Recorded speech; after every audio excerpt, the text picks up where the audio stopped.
Hey, creative. Are you ready to discuss profits, the money, the ways to make it happen?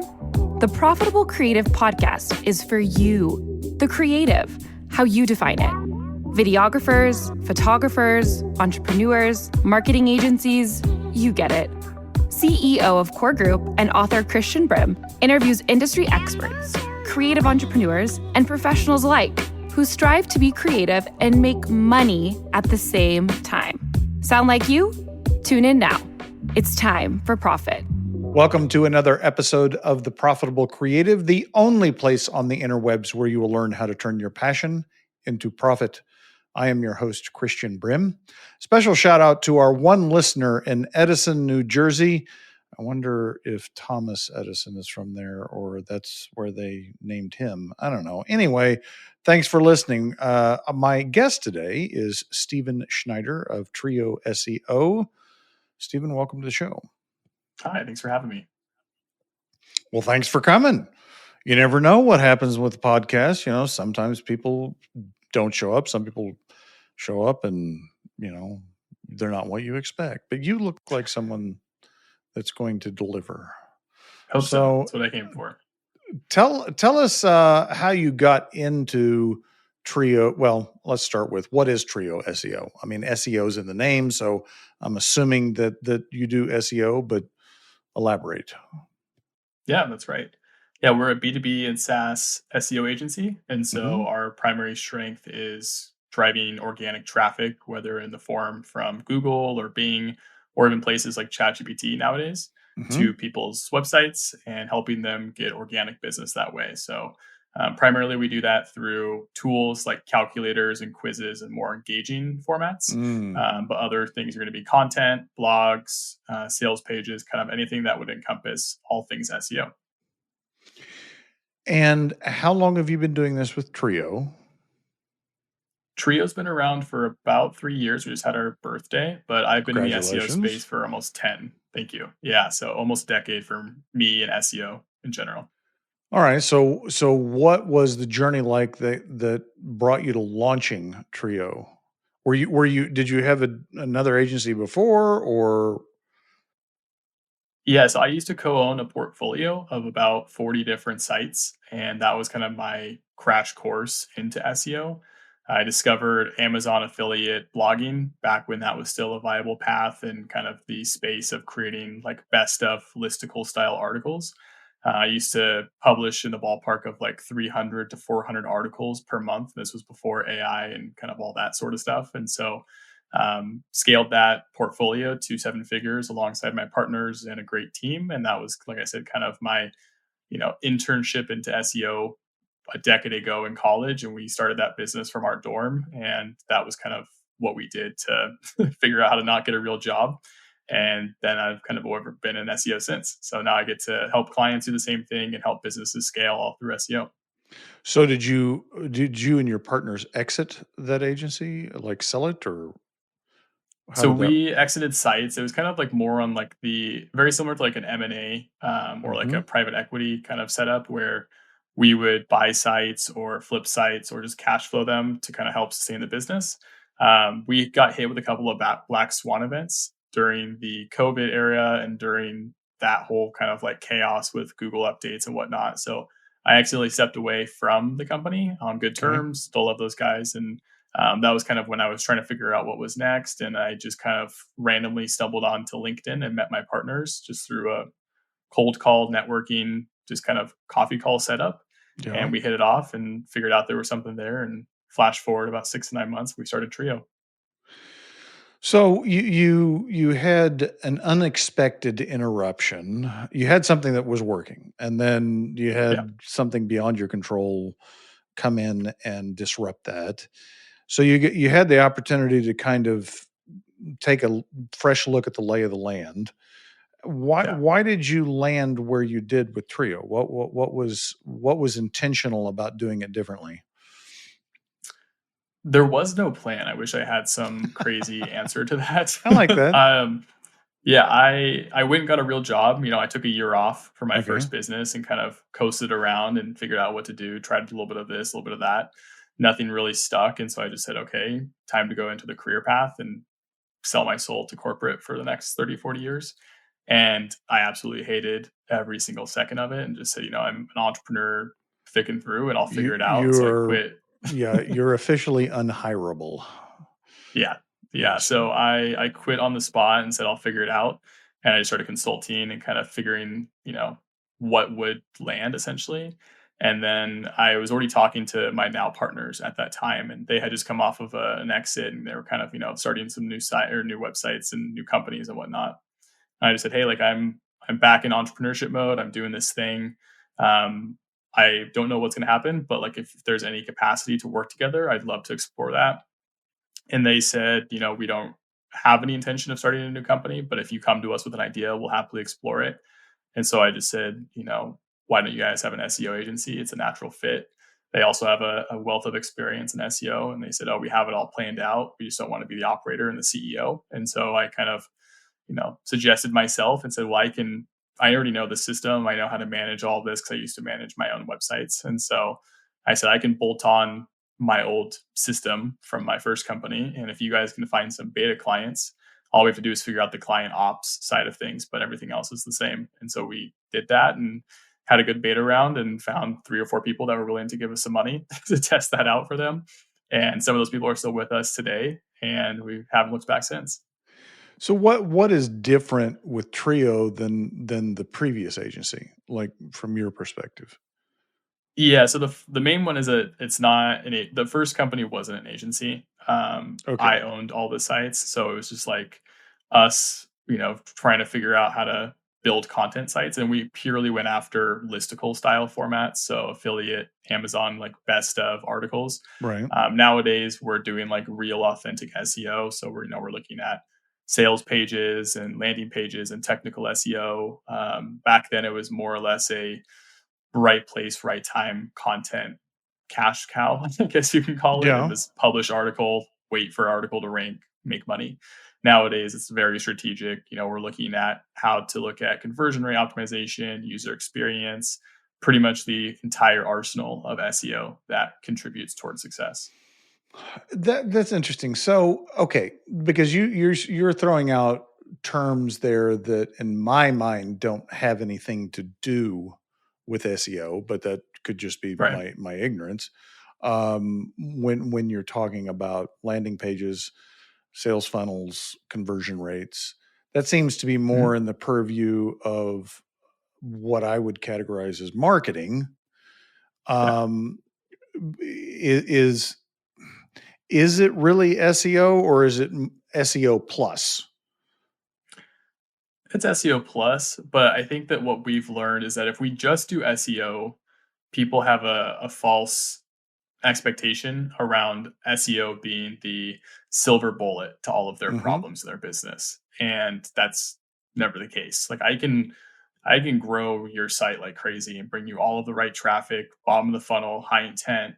But if your website looks like it was built in 2004, it's never going to convert. And so we have to, as partners for them, put on our entrepreneurial hats and say, hey, you don't have a good funnel here. I would suggest doing this. And no, we're not going to actually do the work for them, but we'll kind of guide them in that right direction. So we kind of like to come in almost as like a fractional partner from that sense, Right. and kind of help show them the way and say, hey, look at this, like look at this, like what would you do if you were, them? Or I'll pull up their competitor's site and I'll say, do you see how nice this is? Like, do you get that nice, happy feeling in your heart when you look at their website? And I quickly pull up theirs.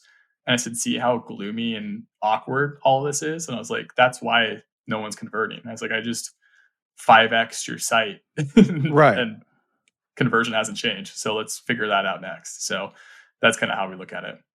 Yeah, because traffic without something behind it is really a waste of time, right? I mean, that's Yeah. And it's a waste of our time too. Because if they're not yeah. happy, they're not going to cancel. It's just what's the point? So, who is it that I mean, the way you have this design sounds like it might be fairly targeted to a specific type of customer. Like, who is it that is your ideal? Yeah, B2B service providers and SaaS companies are typically our bread and butter. Um, Industries are kind of agnostic in that sense. Like, it's Okay. kind of we let our own audit process do a lot of the due diligence to ensure that there's strategy fit from our sense. We really like building tools that can act as lead converters and kind of help push people toward the sales team. And so we kind of go into it seeing, like, is there opportunity to create a calculator that already has search demand behind it, and then we can get traffic to that tool and then build the tool and then kind of push people in that format. So a lot of the more successful clients that we work with have those tools in place, and then we can just funnel traffic to one sort of like lead mechanic, and then everyone's happy. Yeah, I think it was Neil Patel when I was reading a lot of his stuff, he was talking about that tool element. And I don't remember exactly when he did it or what he did, but it was around an SEO thing. But like that anchor content that is a tool, a free tool, is extremely powerful if you can figure it out. But I guess, well, I don't know. It, do you find do you find cases where that free tool model doesn't work?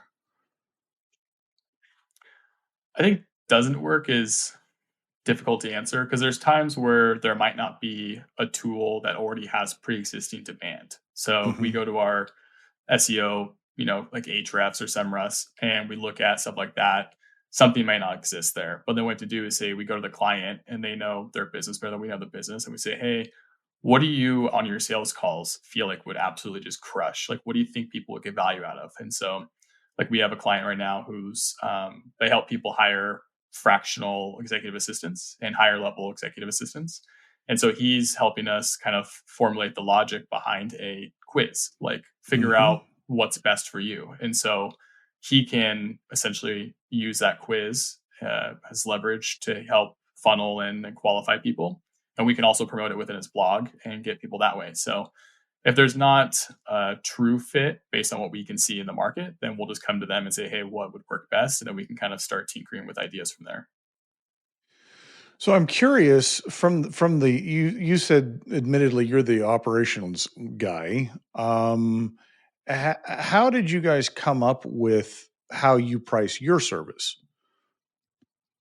A lot of it has to do with just competitive nature. I mean, we know that we're on the higher side, but we also come with a lot of value. I mean, we're creating these tools, we're creating all the lead mechanics.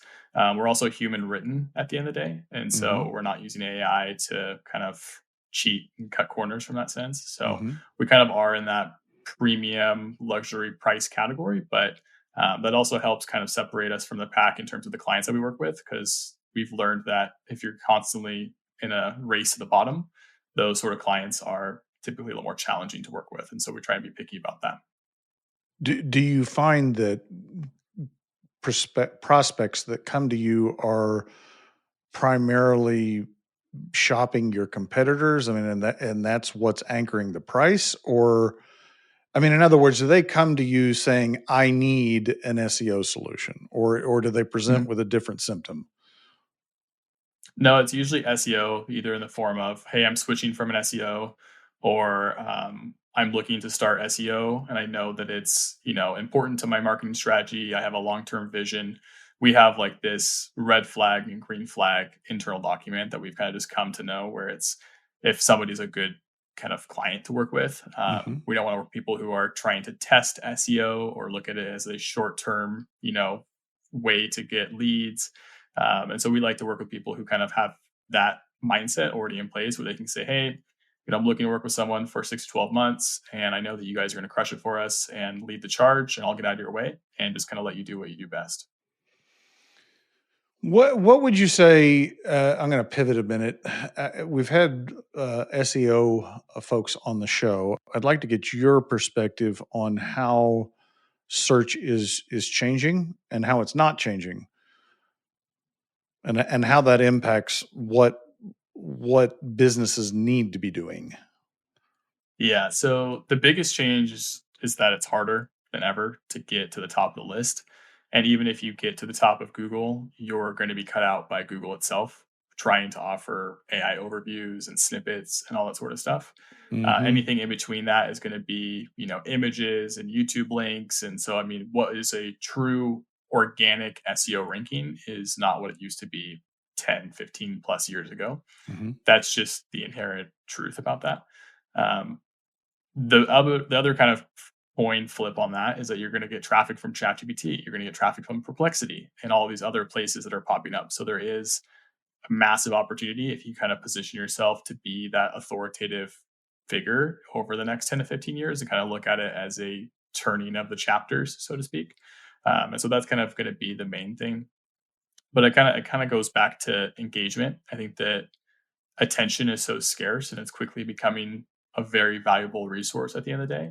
And so you have to figure out ways to hook people in and give them value and work them through the funnel. So, people aren't going to just automatically want to book a demo or book a 45-minute Calendly link. Like, no one wants to do that. So you kind of have to figure out ways to start the conversation elsewhere in the format of these tools that I kind of mentioned, and then try and, nurture them from there on out.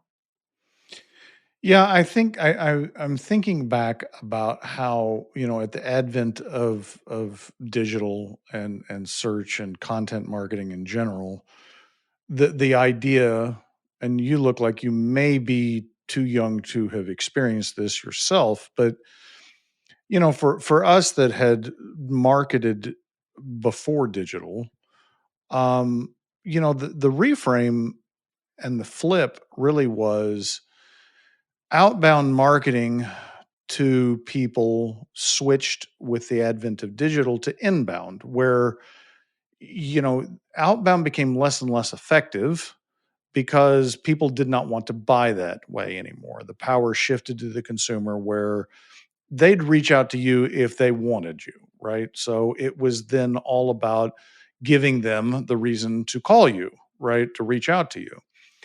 And it's odd to me, like when I think about like how I searched back then, I feel like I was more and maybe not intentional is not the word, but I would spend more time researching something. You mentioned that time is a scarcity now, and I that tracks with the way I look at things for my own self and business. Like, I'm looking for a quicker answer than going through and doing my own research. Is that what you're describing? Yeah, I think it's a little bit of that. I think it's also that, there's so many options nowadays. And so you kind of have to quickly grab somebody and hook them in and try to give them something that's unique out there. The other kind of, point is that when it comes to just how you're perceived in the space and kind of amongst your competitors, it's really hard to make that impact. And so if you look at like, how do you become an authority in the space? How do you look at the trust that you're giving off in the space, whether that's in Google's point of view or your customer's point of view? And so your customers are going to rip you apart in a millisecond, just inherently mentally looking at, the layout of your website and the logos you have on your website and the flow of it and the clunkiness. And so part of all of that comes into SEO as we know it nowadays, and looking at the kind of Bible of EAT from Google, the experience, the expertise, the authoritativeness, and the trustworthiness. It's like, how is that all built into the user experience at the end of the day? And so that's kind of what I mean by the attention, is that people are making these micro decisions so quickly because they're so exposed to every other competitor at the same time. And so you really have to kind of, level up your entire marketing strategy as a whole.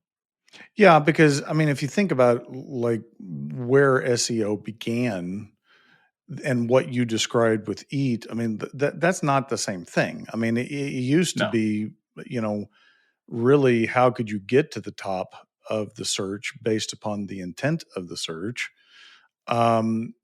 But EAT and is really more, it sounds more like marketing, right? It's like, going to the user experience. Hey creatives, Delana Ely here. I had a question for you. If you could pay yourself more, why aren't you doing it? For real. S Corp is an option for you, the creative entrepreneur, to move your business to the next level, to pay yourself more, and to cut your tax savings down. Yeah, less money to the IRS. We want that, right? So why haven't you done it yet? What's going on? The reality is you probably have 50,000 questions in your brain. You don't know which way is up and down, and you're still too busy to do all those things, plus also create, right? Well, the good thing for you is that Core Group is actually the place to be to get that S Corp election rolling. Yeah, we have an assessment. Let's see if you qualify. Come chat with me. Core Group, turning passion into profit. What would you say? This is kind of a out of left field question. What would you say to somebody that would say SEO is not about creativity, that it's a technical thing, that like if you look at marketing, there's the uh, nuts and bolts, and then there's the creative aspect of it. What would you say to someone that said, SEO isn't about creativity? I would strongly disagree for once. I would start there. But I think the main thing is that if you look at a website, websites are all art, and there are going to be technical components where the fundamentals, like your technical schema and the linking and I could ramble on in that, but there's always going to be the way that your copy is written, or the headings that you use, or how your navigation is formatted, or the pictures that you use, and maybe the alt text that's in there. Like, all of that is subjective at the end of the day. Like, there's a checklist of things you should have, but how they're portrayed and how they're designed and the layout, that's totally art. And so I think that that's one component, but then you also look at strategy. Strategy is, at its definition, just balancing of scarce resources. And so if I have 100 articles or 100 opportunities that I have to look at for a client, me making that decision relative to their goals and their business and how I think about all that sort of stuff, that's art too. Like, I could line up 10 strategists and we'd all have 10 different strategies. And so that's kind of how I look at the art form of SEO, is that it really comes down to knowing your stuff and having to just touch hundreds of websites and hundreds of different strategies, because you're going to look back and be like, oh, I remember when we did this that way back then, and probably shouldn't do that again, so let's do it this way. And then you kind of just have to have that firsthand experience. I love Rory Sutherland. Have you read his book Alchemy? No, but it's on my list. I've heard great things about it. The thing that struck me about it, and it's a theme that he's not the only one that touched on. There's another book that I read called Predictably Unpredictable, and this idea that we want humans to behave in a rational way and follow a predictable pattern, but they don't. And it seems like there's this thought that LLMs and AI in general is going to somehow wrangle that human cat and make it predictable. Like, if we throw enough CPUs at it, we'll figure out the pattern. What do you think? I mean, like, is that a pipe dream, or can it help you in predicting people's behavior? Maybe, to some degree. Like, maybe there's always going to be some statistical kind of baseline that we can try and put it within, but I don't think so. I think that that's kind of the beauty behind the human aspect of all of it, is that SEO is not perfect because search queries change over and over again. And even though we're going after a set of keywords or pages, or however you want to look at it, we've seen from a lot of data that there's many ways to skin a cat in terms of arriving at the same piece of content, whether that's going to be 2 words or 100 words in a prompt on ChatGPT. And so I think that, especially as voice becomes more integrated into things, I think that will really change the game. And especially how people start to talk to their GPT searches as if they're talking to you and I right now. That will massively open up a lot of variability into that entire conversation. Well, yeah, and I guess what you're speaking to is that the reality is that it's not a static target. Like, the technology changes, therefore people's interactions with it change and their behavior change. So like it's not like there's one target that you can keep aiming at. It keeps moving. Exactly. And I think that the other thing too is that, you can look at even Google right now, and some keywords are just kind of like a catch grab based on guesses. If you look at something um, like a big term like podcast, like it doesn't know if you're looking for the top podcasts. It doesn't know if you're looking to start a podcast. It doesn't Right. know if you're looking to what you're supposed to do. And so it's just trying to predict its best guess on what people have done in the past. But again, someone could just try to spell the word podcast, and like that definition is going to be up there as well. Or what is the key? Like, what's it mean? So based on just how people engage with tech, I think is going to help shape it, but it's never going to be perfect. Yeah, I find myself making my prompts to GPT shorter and shorter. It's like you started out with these uber long prompts to try and make sure I got a directed answer or the answer that I wanted. But now it's, I'll come up with like 5 or 6 word prompts, and I just expect it to know what I'm thinking.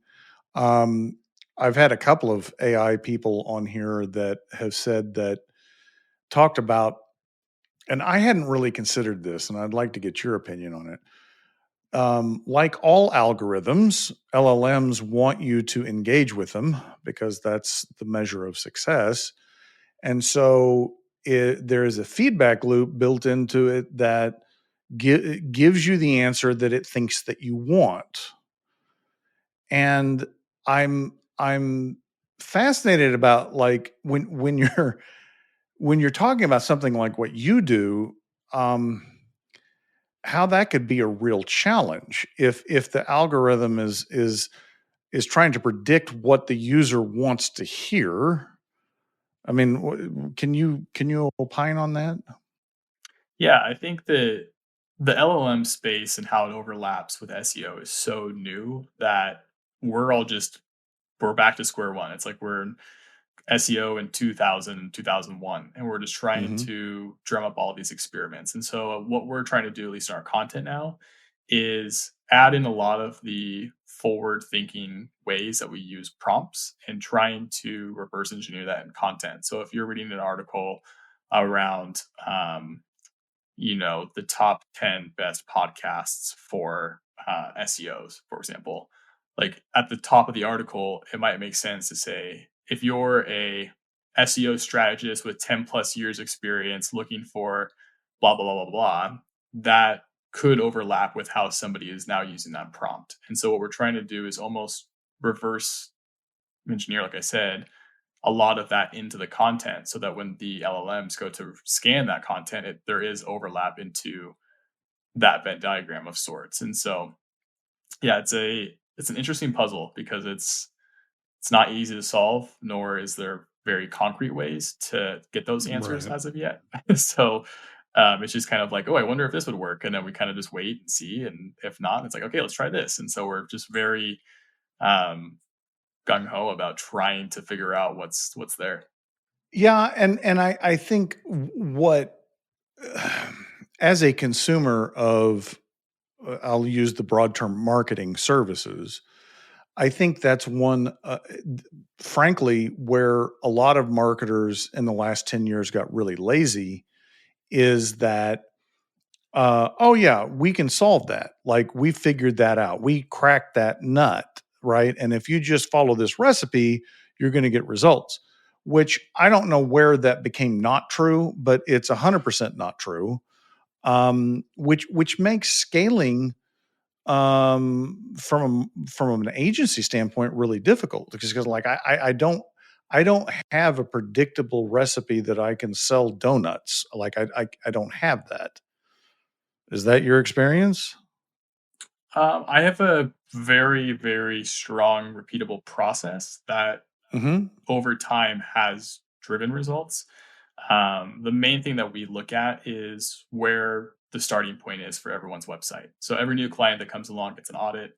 And the starting authority, or what's called the domain rating of someone's website, is kind of what tells us the upward trajectory from that point forward. So if it's a No. brand new site, let me interrupt you real quick. Are you using would this be a similar methodology of Ahrefs or SEMrush as far as Mhm. their what they would say would be domain authority? Right. Yeah. Okay. All right. Yeah. So we can kind of look at that and know what the competitive landscape is from there. So if somebody had just started their website yesterday and they came to us and say, "Hey, I'm looking for SEO services," we would probably just turn them down and say, "Hey, it's just not going to work. Like, we're not going to take your money for 5 years to help you get to where you want to go if your competitors are massive, massive authoritative sites." But on the other side Mm-hmm. of it, if a website come along for a strong website and they have a domain rating of 60, 70 coming along and they have zero SEO, quote unquote, like no content, never really pay attention to it, kind of just have this off of PR, we can just look at this and say, yeah, it's going to be a clear win. Like, let's just go and crush this. And so the process from that point forward is highly systemized and very repeatable and scalable from that point of view. But the landscape to which the starting point is always going to be different. Well, I think I heard something. I don't know if you intended to say it, but like if in defining your target market, you're looking for someone with a high domain authority that they really haven't utilized it well. Yeah, or at Is least that like a a fair high statement? enough, yeah, or a high enough domain authority where we can just kind of like jump it up and go from there. Like, we don't Hmm. want to have this massive gap in our strategy. So Okay.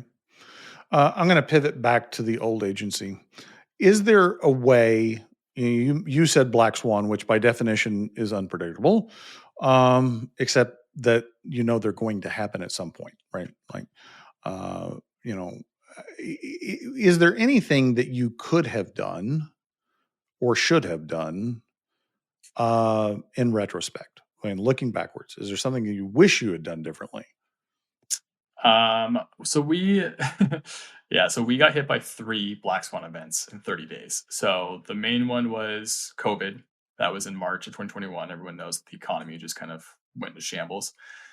In that same time frame, Amazon had put out a public announcement that they are cutting all of their affiliate commissions by about 40 to 50% overnight, which was just completely out of our control. That we couldn't have done that. And then the other one was the Google algorithm update, which was specifically targeting affiliate websites. And so since we had enough sites, it was kind of, distributed pretty well. Like, some sites went up, some sites went down. Portfolio kind of balanced itself out, but just the kind of overall landscape. But to your question, like, we were already doing certain things. Like, we were kind of leaning more toward e-commerce. We were using our traffic to kind of drive traffic to our own e-commerce websites and brands, and kind of using the affiliate model as instead of we'll sending the traffic to Amazon, we'll just send it to our own drop shipping company. And so we started Hmm. to do that, but it wasn't going to be a quick path. Like, we thought we had maybe a 5-year timeline to get that figured out, because we knew that the game we were playing was not a forever sustainable game. We should know that the 5-year runway had turned it into like 2 years or less. So we had tried to front run a lot of that, but it just happened sooner than we could. Yeah, I think I think my experience, not that I've experienced this in my business, just observing other businesses, is that if it's easy and you're making money, understand that is not going to last, Yeah. because that's the nature of a competitive market. Is people are going to fill that gap, and you know I think not that you shouldn't, make hay while it rains, or harvest time. I don't know what the analogy, the metaphor is there, but like you absolutely have to take advantage of it. Like you're probably going to find something similar with the advent of new technology, and you're going to find this niche, and it's like, oh, this works.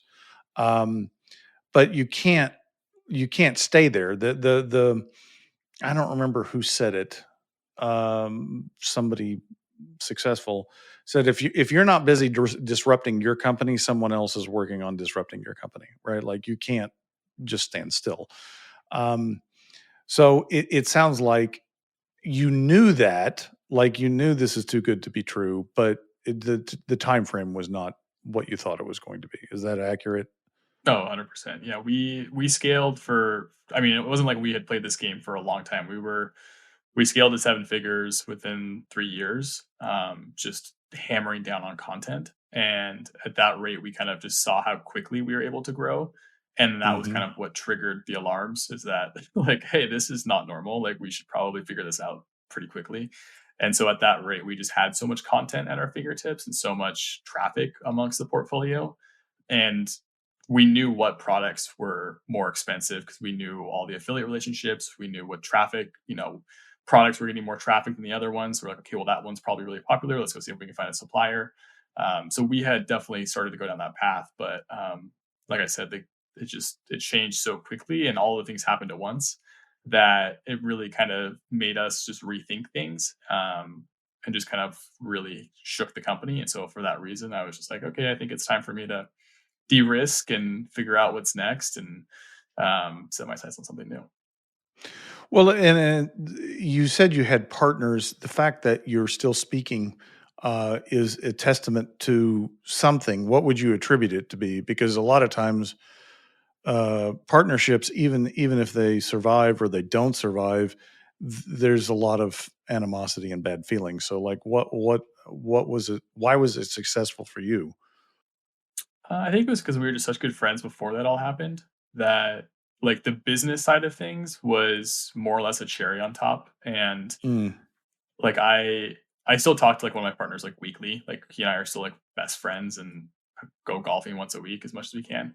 And so when that happened, it wasn't like, it sucked. Like, it was awkward for, a couple months, but it wasn't like it was the end of the world. Like, neither of us wanted that to happen. Like, that wasn't the goal. And it wasn't like it was messy, or it wasn't like a divorce. It was like me, I came to him and just like, hey, this isn't working out. And he's just like, yeah, I know. And I was like, okay, I think I'm gonna go do something else. And the arrangement that we had kind of within the like internal like legal side of it was pretty, we wanted the best for all parties involved. And that was how it was from day one. And so it wasn't like we were like, even today with my current partners, it's like, we don't want to screw anybody over. That's not our intent. Like, we only want to do business with people that have good intentions. And I think you kind of have to trust your gut when you go into business with other people. And it's like, if you get the sense that this person is acting weird or has weird tendencies, like, you kind of have to just sense that out. But like I said, we were such good friends in college before that. And it wasn't like we started making money together and we're like, oh, we went from making, $2,000 a month to making 100 grand a month. It was just like, it right. just scaled up, and it wasn't like it was anything that was really, hostile. Yeah, you mentioned you didn't use this word, but as you were describing the relationship, it's I would call it equally yoked. Like, having the same values, having the same desires. That's key to have partners, because if you're not, then and it's not even necessarily when things go bad. When things go good, sometimes that causes problems, because all of those misalignments start to show up. It's like, well, I want to take all this money out of the company, and Yeah. whatever that looks like. How do people find out more about Trio SEO and Steven Schneider if they want to learn more? Google. I always joke that if you can't find me, I'm doing my job wrong. But yeah, I'm always on LinkedIn. I post daily content, so you can just look us up, Trio SEO. You can find me through that way. First name, last name. It's always good. Yeah. So one way or another, you'll be able to track me down. I guarantee it. Perfect. Listeners will have those links in the show notes. Stephen, thank you very much for your time and your candor and your experience here. I appreciate it. Of course. Thank you. Listeners, if you like what you've heard, please share the podcast, rate the podcast, subscribe to the podcast. If you don't like what you've heard, shoot us a message, tell us what you want to hear, and we'll get rid of Stephen. Until next time, TTFN.